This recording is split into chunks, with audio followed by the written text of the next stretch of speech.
Write the language that's true, and you want to add in this other language. The proper place for this, as I've said again multiple times, is to put it in the minority views, which will be part of the oversight plan. But for some reason, that doesn't seem to be good enough for the minority. Will the chairman yield? Yeah, sure.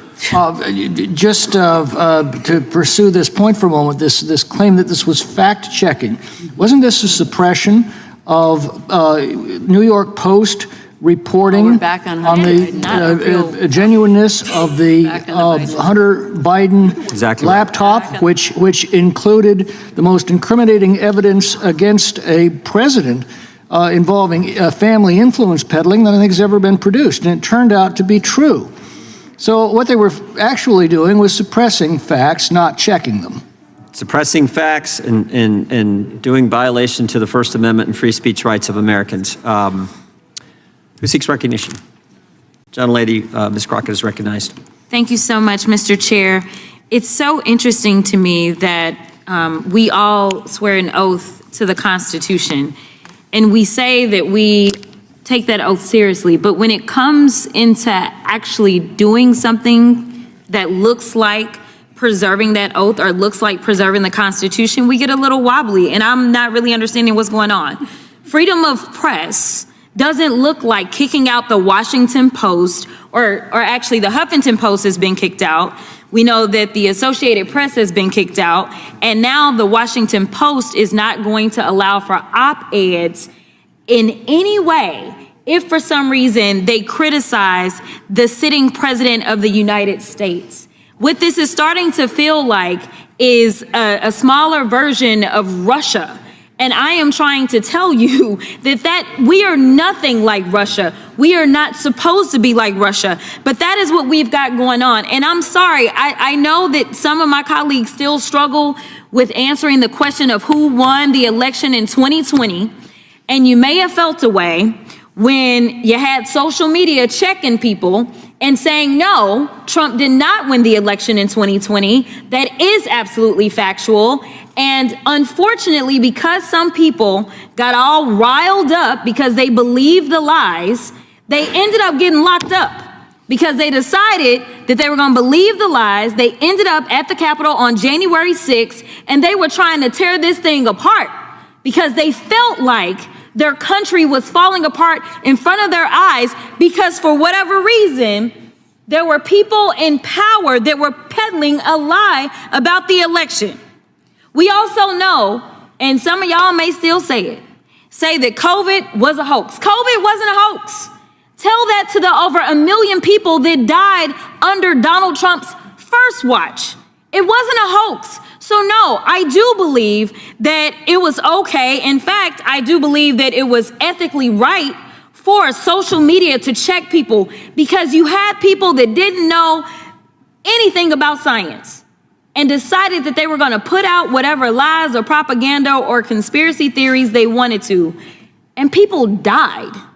At some point in time, we have to evaluate what is factual, and I know that facts hurt y'all, and I just wish we could get on the same page, but we do know during the presidential election that the president would not go and participate in anything if fact-checking was going to be a part of it because he didn't want to be fact-checked. We know that the vice president got upset in his vice presidential debate when he was fact-checked.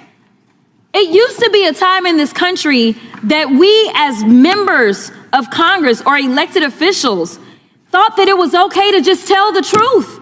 Instead, we're pushing conspiracy theories, and some of them are killing people. It's the same thing that we have coming out of Doge. It's the reason that people are dying. It's the reason that farmers are losing their farms because we continue to peddle conspiracy theories. It is time for us to say, Mr. President, guess what? Russia invaded Ukraine. Can we at least agree on that one? Facts matter. Y'all, this is literally potentially putting us into an international crisis. We may be heading towards the next world war because we have a president that wants to pal around with Putin and wants to do everything to make him feel good, including lying about who invaded who. Mr. Chair, I got a minute left, but I really want to yield to any of my colleagues and ask them if they will say today very basically, that when it came down to the war in Ukraine, that it was not Ukraine that invaded Russia, it was the other way around. Is there anybody in here that has enough courage to say that Russia invaded Ukraine?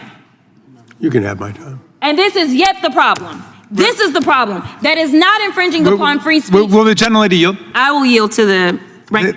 Thank you, Ms. Crockett. To be clear, your challenge, I think, was across the aisle, because I think every member on your side of the aisle agrees with the obvious fact that Vladimir Putin ordered the filthy, bloody, imperialistic invasion of Ukraine. And in fact, at the time, Donald Trump as president never denied it. In fact, he praised it. He said it was, quote, an act of genius when Putin ordered the invasion of Ukraine. So I would hope some of our colleagues would consent to at least that historical point, since we think history is so important.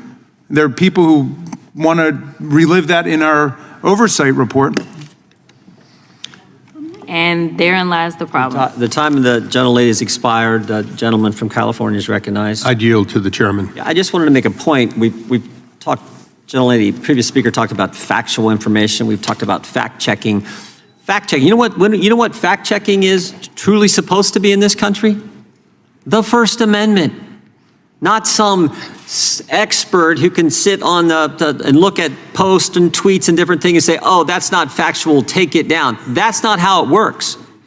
Fact-checking is the First Amendment. Someone says something stupid, and that happens every day in this Congress. Someone says something crazy. Someone says something that's not quite true, not quite accurate.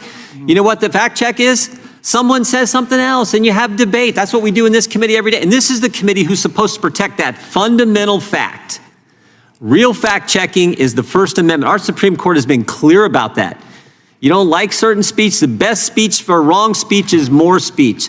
The best speech for false speech is true speech. That's how it works. You have a debate, and you trust we, the people, to figure it out, not some expert who's going to fact-check every tweet, every post, and we saw this in the Biden administration.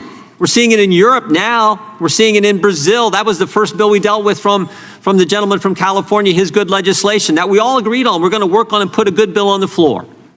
So that's the key. That's what and we know it happened because, again, we had the guy who runs one of the biggest companies in the world, most successful tech companies in the world, tell us it happened.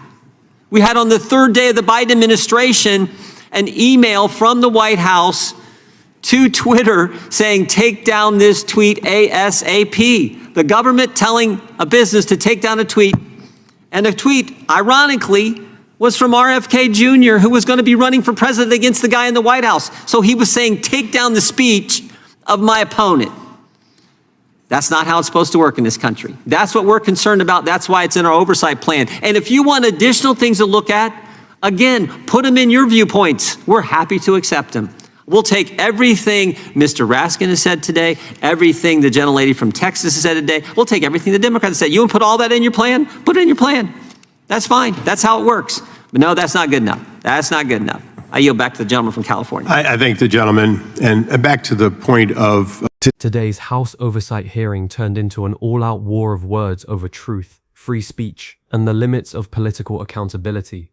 The tension started when Republicans accused social media companies and even the Biden administration of suppressing facts about Hunter Biden's laptop and the 2020 election. They called it censorship. Democrats called it damage control against disinformation. But then came Congresswoman Jasmine Crockett, and the entire tone of the room changed. Crockett fired back hard, accusing her colleagues of twisting the meaning of the Constitution to defend lies that nearly tore the country apart. She reminded everyone that the First Amendment protects truth, not conspiracy. Crockett pointed out that freedom of the press doesn't mean kicking out journalists like the Washington Post or Associated Press just because they criticize the president. And she warned that this growing hostility toward the media feels less like America and a smaller version of Russia. Then she went straight to the core of the argument, fact-checking. She said it wasn't censorship to call out falsehoods about COVID or the 2020 election. It was saving lives. Quote, people died because of those lies, she said. Crockett challenged the room directly, demanding that her colleagues acknowledge one basic truth, that Russia invaded Ukraine, not the other way around. Her question was met with silence across the aisle. One Democrat backed her up, noting even Donald Trump once called Putin's invasion an act of genius. But the silence said it all, and Crockett warned that this refusal to accept facts could push America toward an even deeper crisis. When Republicans took back the mic, they hit back on free speech. They argued that real fact-checking in America should come from open debate, not from what they called government-approved experts. One Republican even read from internal emails between the Biden White House and Twitter, claiming the government pressured the platform to take down posts, including one from RFK Jr. So what started as a hearing on oversight turned into a philosophical showdown about truth, power, and who decides what's real in a democracy. In the end, both sides claim to defend the Constitution, but they can't even agree on what the First Amendment really means. You're watching Union Files, where facts still matter, even when the room doesn't agree.